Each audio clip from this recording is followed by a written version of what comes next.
Hello there everyone, I hope you're all doing well. Today I thought it would be fun to share with you a love spell.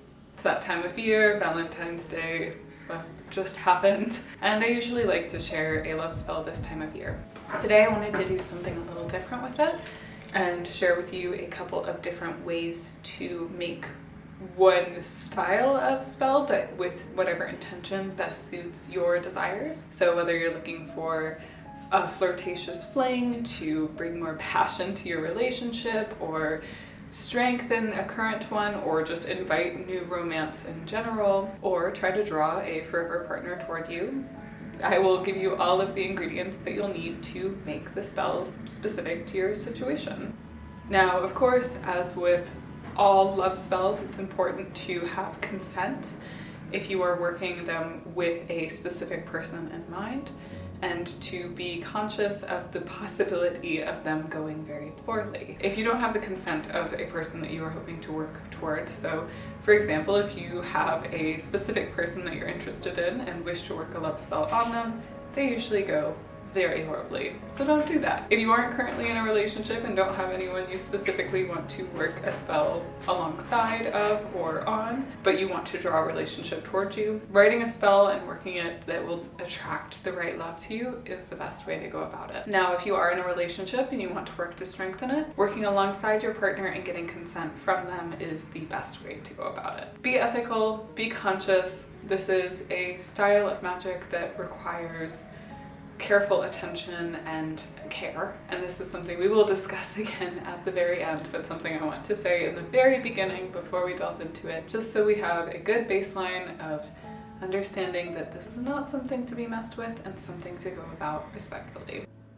The style of this spell will be an oil. I find oils are one of my newly preferred ways of working spells that should be worn on the person. And personally, I believe that a love spell is best worked when it is able to be worn. So with those introductions out of the way, before we dive too deeply, this video is sponsored. So let's hear a little bit more about that. Thank you to Scentbird for sponsoring this video. Fragrances fit in wonderfully as aids of the craft. When worn, they help to enhance the energies we are working with, much like oils do, making Scentbird a perfect match for today's video. Personally, I work with fragrances to help set an intention for the day or for the specific working I'm performing, picking scents that tie to what I'm hoping to work toward. And with Scentbird, I have more options to choose from than I could have ever dreamed. Scentbird is a fragrance subscription service that allows you to try new designer fragrances each month for just $17.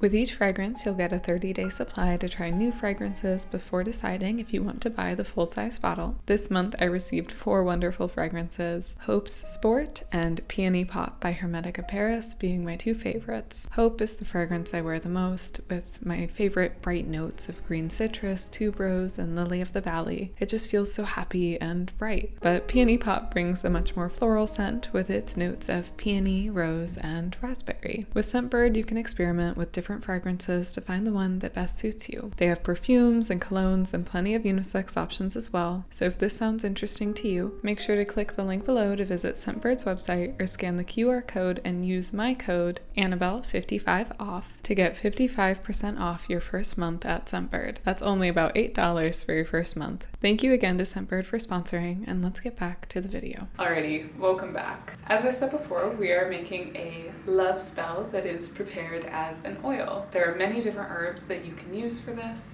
and let's start by delving into each of those a little bit more.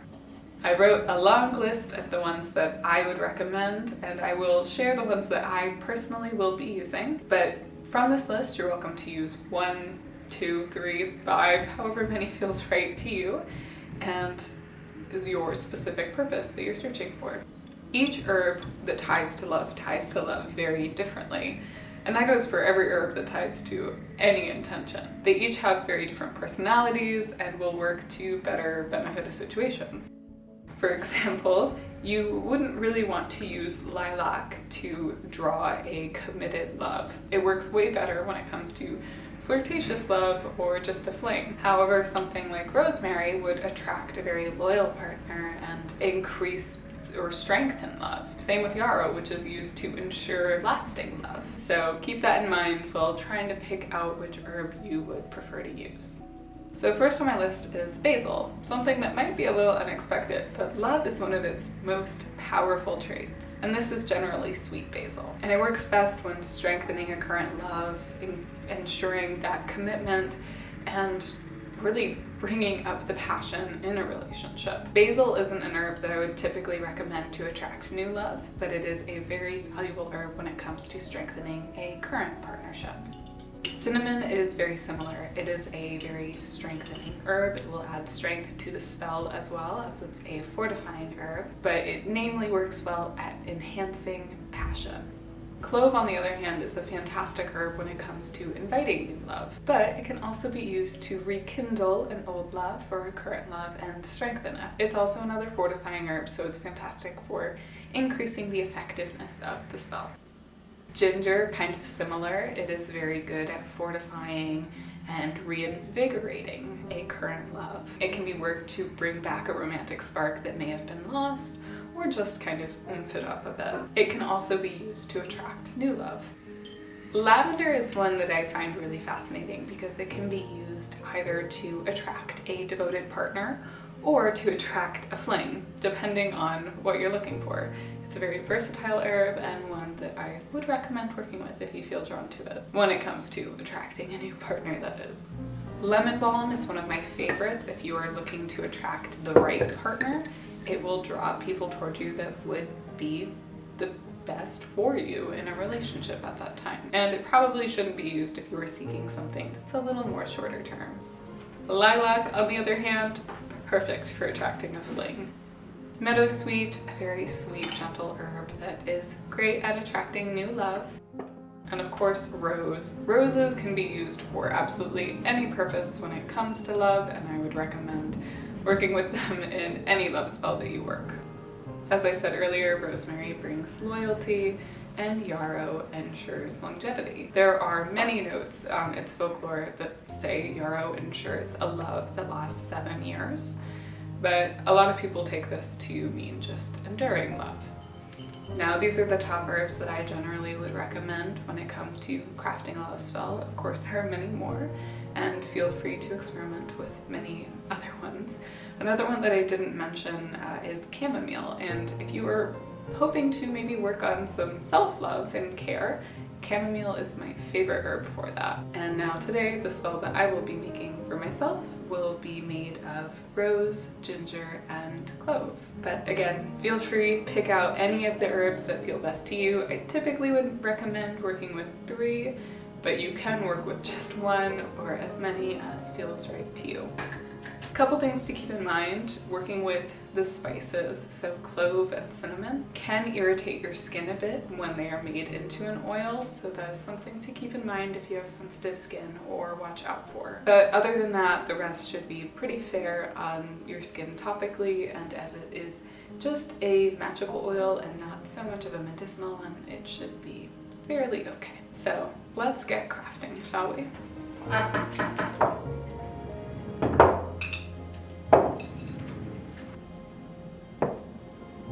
So here I have my rose, my ginger, and my clove. The other things that you will need is a glass jar that seals and some oil of your choosing.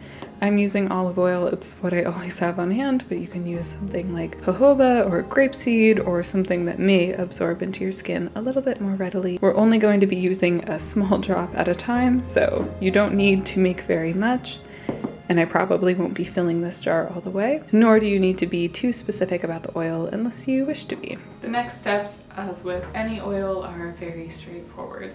I do have a whole video on how to make oils, so I will link that down below if you're interested, as today this will just be the beginning of it, but it is very straightforward, especially when it's magical. So to begin, we will start by adding each individual herb into the jar and then coating them with oil, making sure to fill each herb with our intent as we go. Also worthwhile to add intent right before adding the oil, just to seal it all together.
to infuse this with your intention through every step of the way. Be very specific as you go.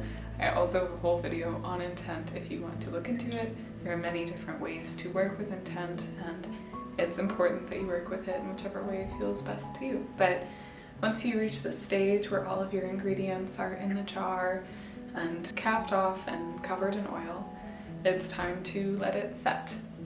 Personally, I like to let it set for at least a week if it's just going to be a magical infusion, but you can let it set for 4 to 6. I would recommend using only dried herbs for this, as it will reduce the risk of the oil spoiling, but you can use slightly dried or fresh ones, and most of the time it should be pretty okay. But the oil will last longer if you've used only dry herbs. Once the time has passed where it's ready to work with this, all you need to do is strain out the herbs and add the oil to a dropper bottle. I will film the finalizing of this probably in a vlog. And like I said, I do have a whole video on how to make oils if you want a step-by-step guide. But all in all, they're very simple, extremely effective, and easy to use. Once it's in the dropper bottle and it's all strained, all you need to do is add a drop of the oil either to your wrists or your neck. Kind of think where you would normally put perfume. You could also wear it above your heart or on your forehead, wherever feels right. You don't need a lot, just a little bit will go a long way. Now again, as I said in the beginning, love spells need to be done with care. This is a very simple one. It's one to keep in your back pocket and use whenever it feels right, but you should be conscious of the issues that they can cause and be respectful of people making their own choices. This should only be used as a general drawing certain energies towards you, or used with the consent of a partner or another person. Really, really genuinely, they will go horribly wrong if you do not follow those precautions. But all in all, I hope you've enjoyed, and I wish you the best on your journey with love. Happy late Valentine's Day, and I can't wait to see you again soon. If you can and would like to, I'd really appreciate it if you checked out my Patreon. There I share art, herbal profiles, book recommendations, and monthly workshops. I also have another channel where I share more magic, herbalism, day-to-day life, all of those fun things. And I wrote a book. I know you've probably heard a lot about this, but it is a beginner's guide to spellcraft. It's useful for those of you who are not beginners anymore, and it would be very beneficial to those of you who are beginners. The goal of the book is to get you from beginner to an intermediate witch. So if that's what you're looking for, this will be useful to you. There's also a lot of reference guides in here, base herbal recipes and spell preparations, and an entire back that is all sorts of different spells, 50 of them in fact, and a good section on herbal profiles. So if you're looking to work on understanding intent better, or want a recipe guide for all of the different ways you can make spells, or just something witchy to read, my book is here. All of these things that I have mentioned will be linked in the description below. I hope you have a lovely day, and I can't wait to see you again soon.